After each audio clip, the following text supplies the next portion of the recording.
once again I have a problem. Found myself having a breakdown. It was a rough time. I'm really excited slash nervous slash scared of the commitment. Hello, it's been a while since I made a video and I'm back with a book haul because that's just, it's what I do best, you know, buying books. But it was my birthday last week and I got a lot of books, as evidenced by this stack that I just cannot lift. Oh, big stack, yep, big stack. Ah, that's heavy. Yeah, I have quite a few books to get through. So I thought I would make a video talking through the books that I got for my birthday. Most of these are gifts, some of them I have purchased myself. But yeah, let's just get going. Okay, so first up we'll go through the gifts that I got from my wonderful friends, who were all very generous and decided to get me some books, and I'm really excited about all of them. So the first one is A Touch of Darkness by Scarlett St. Clair.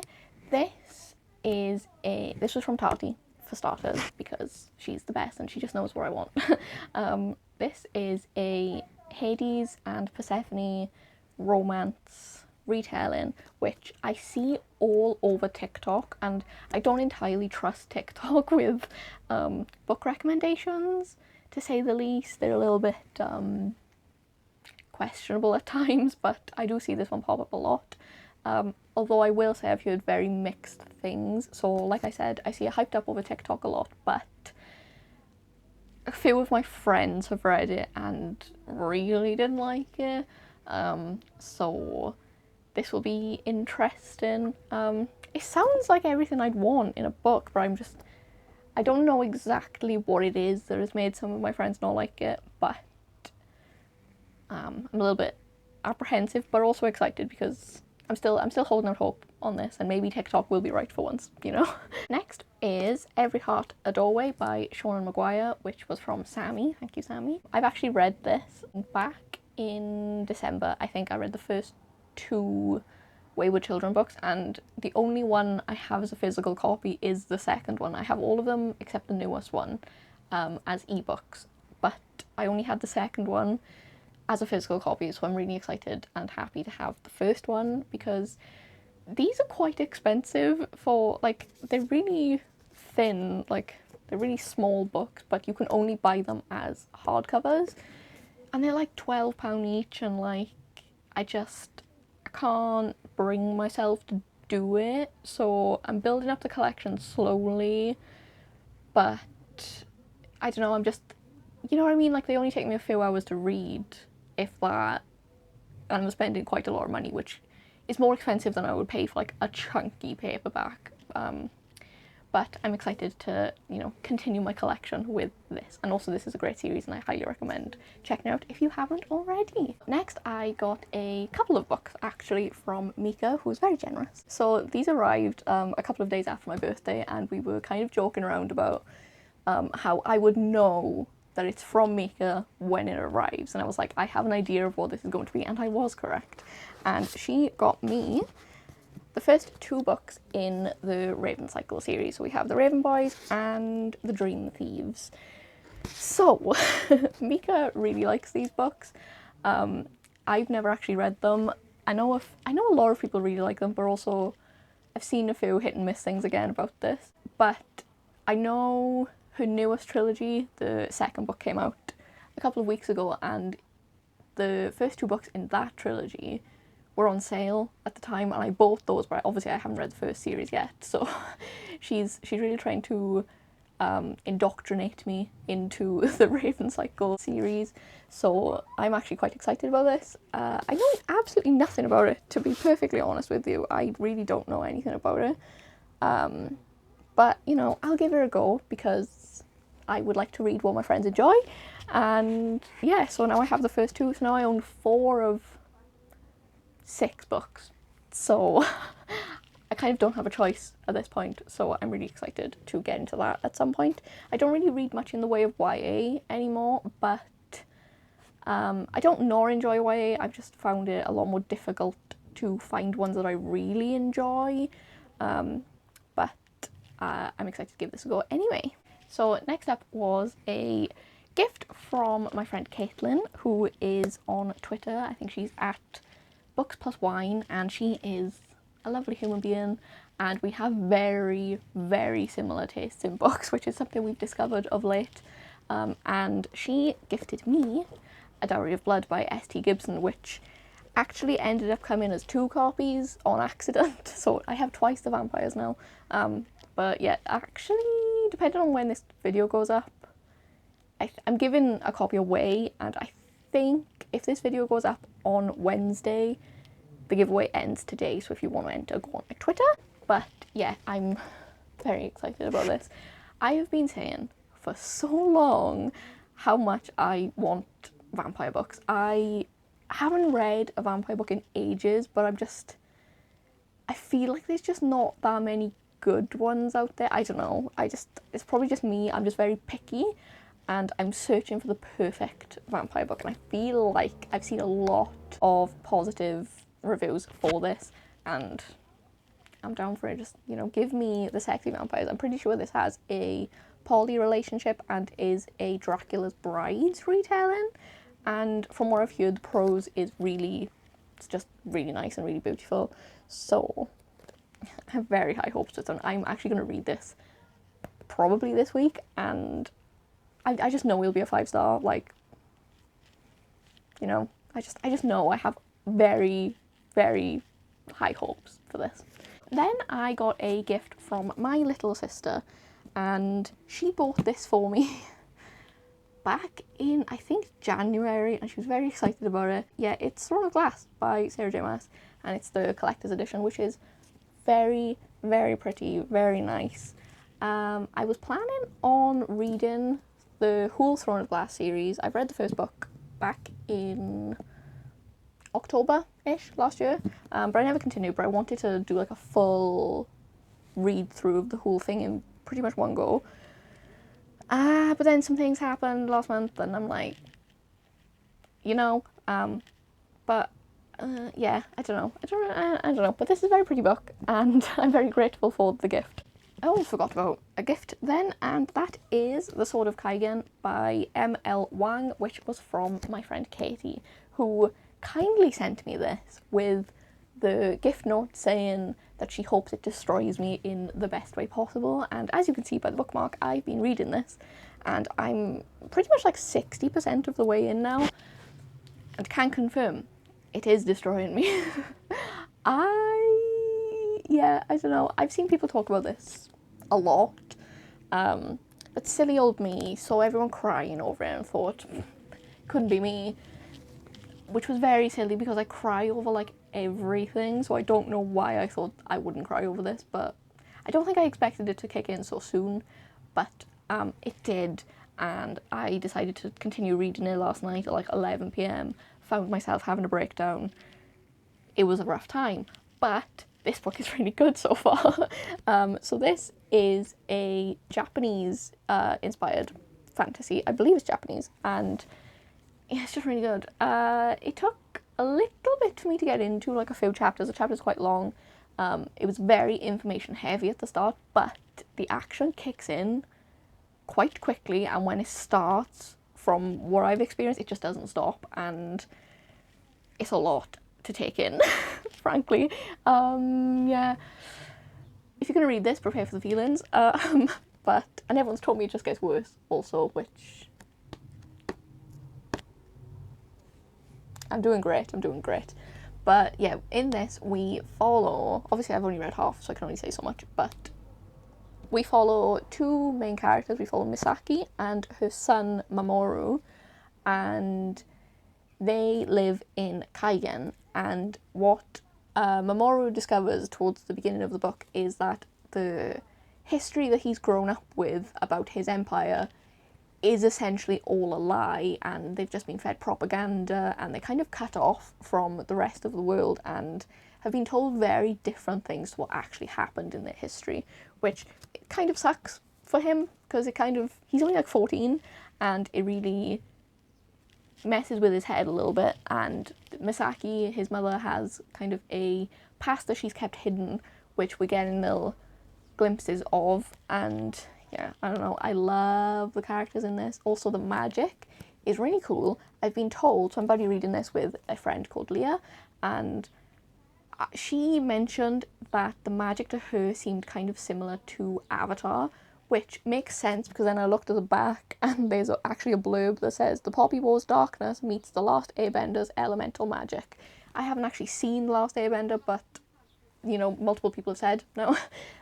But, you know, people have the power of ice or they have the power of fire. Mainly in this, we're dealing with the power of ice or the power of wind. And it's really fun and interesting and action-packed and emotional and all the things. And I realise I've talked about this for a while, but this is the only one that I've been reading. It's really good. I do recommend, but be prepared for emotions. So thank you, Katie. This is definitely going to ruin my life. And then finally in gifts, my lovely boyfriend Alex knows that there is a series that I've been saying for a while I want to start, I've been kind of scared of, and that's Wheel of Time. So he very kindly purchased for me The Eye of the World by Robert Jordan. This is a chunky book, and it's one of those ones where like the chapters start on the same, I don't know if you can see that, but start on the same page. You know, like it starts halfway down the page, so you know there's not like a wasted bit of paper in this. And the font is really tiny, and it's gonna take me a while, and it's 14 bucks. It's gonna be expensive also, I might add, because I was adamant, because Alex actually has all these as ebooks, which I could have read, but I was adamant that I wanted these as physical copies, which might be silly because I might end up hating it. I don't think I will, but yeah. And then actually going into the books that I've purchased for myself, I then bought book 2, The Great Hunt. So I'm 2 books down, 12 to go. I'm planning on starting this very soon. Maybe this week or next week, and I'm really excited / nervous / scared of the commitment. But yeah, because also the Amazon Prime TV show is likely gonna come out within a year, like maybe 2022. But I'm really excited because it has Rosamund Pike in it, and I really like Rosamund Pike like a lot, and you know, I'm excited. And also this is one of the series that I know inspired Brandon Sanderson a lot, and he, obviously if you didn't know, kind of helped to finish the last 2 books after Robert Jordan passed away. And so I have a good feeling about it, because I feel like, you know, I get along with Sanderson's work a lot. This will clearly have some, I don't think it'll necessarily be similar, but there's clearly an inspiration going on there, so I'm excited and scared. So then, continuing books that I bought for myself, there are a couple more. First of all, I have the Penguin cloth-bound edition of Frankenstein by Mary Shelley. This was very random. I didn't intend on buying this, probably ever in my life. I don't know when I'll actually get around to reading it, but somebody on Twitter mentioned that this was £3 on Amazon, and you don't often see cloth-bound editions come down in price that much, and I was like, look, I'll probably read this at some point. I'm happy to have another cloth-bound classic. I have a couple. I have 3. So now I have 4, and, you know, I don't know when I'll get around to it, but I have a problem, and I really like these editions, and it's really pretty with like the hearts, and I'm sure I will read it at some point. And now I have a reason to read it, so maybe Halloween, perhaps, maybe, potentially, we'll see. Then, just because we're here and this came yesterday, I have the Jasmine Throne by Tasha Suri. This was my Illumicrate for the month, and I'm really excited. This was one of my most anticipated reads for 2021. It actually comes out today as I'm filming this, and I'm very excited. I now have the whole sapphic fantasy trifecta of 2021. I have She Who Became the Sun, I have The Unbroken, and now I have the Jasmine Throne, and I'm planning on reading all 3 of them. I don't know, I might read them all like one after the other, just because, you know, fun time. But yeah, I don't know, I'm really excited. It has like lovely stenciled edges, and then the actual foiling is really nice. It says, together they will change the fate of an empire. And on the side, it doesn't have the title of the book. Instead, it has a vengeful princess, a hidden priestess, and it's very pretty. Yeah, I'm really excited about this because, like I said, this is one I've been looking forward to all year. It's an Indian-inspired fantasy, and like I said, it is in fact sapphic, and I'm excited. And then I have two more books, only two, just two more books. One of which I bought yesterday because I was out shopping, I was out, and I was in Waterstones, and it's just, you can't leave Waterstones empty-handed, you know, and also I had a £10 gift voucher from my stamps. So I bought The Library of the Unwritten by A.J. Hackworth. Hackworth? Yeah, Hackworth. Yeah, I feel like I've seen this a few times. I know Katie really likes this series. I don't know how many books there are in it, but it caught my eye because the cover is really pretty. And I think it's one of those books about books. So I think it's about kind of unfinished stories being kept in a library that are like kind of come to life, I guess. I'm not entirely sure, but it sounds really interesting. And yeah, I don't know. I'm a fan of books about books, and again, the cover is really pretty, and I know a few people who really like this. Finally was an impulse buy, for sure, because once again, I was in Waterstones. It was my birthday. It was a double snaps weekend. What are you gonna do? And it is Threadneedle by Carrie Thomas. I've seen this book a lot. I think it came out a week or two ago, and I've seen it a lot in the last few months. Like, the actual promotional kind of campaigning has been quite high for this, and I wasn't sure how much interest I actually had in it, but then I walked into the shop and they had the like exclusive edition with the edges, and also it's signed, so I couldn't say no because once again I have a problem. But yeah, all I know about this is that this is a world where, you know, magic is a sin, like it says on the front. Magic is the first sin, it must be bound. And I think our main character, I think she kind of learns that maybe magic is not as sinful, or she decides maybe not to have her magic bound. I know this book deals with abuse quite a bit, which I've seen a couple of people be like, you know, like, I'm not sure how well done it is, but I'm interested because, like I said, the promotional campaign for this was quite high, so I don't know, I have relatively high hopes for this, and I'm definitely interested. So that's all the books that I got around my birthday time this year. It's quite excessive, I'm not gonna lie to you, I'm fully aware of that, but I'm very, very excited about every single one of them, and yeah, I don't know, I'm very grateful. So if you are one of the people who are watching this who did give me something, thank you again. I hope you enjoyed watching this. I really like doing book hauls, it's always a lot of fun and kind of helps put into perspective my excessive book buying habits, and maybe I should go on a ban, but just never really works out for me, but it's okay. Yeah, so thank you for watching, and I will see you next time. Bye.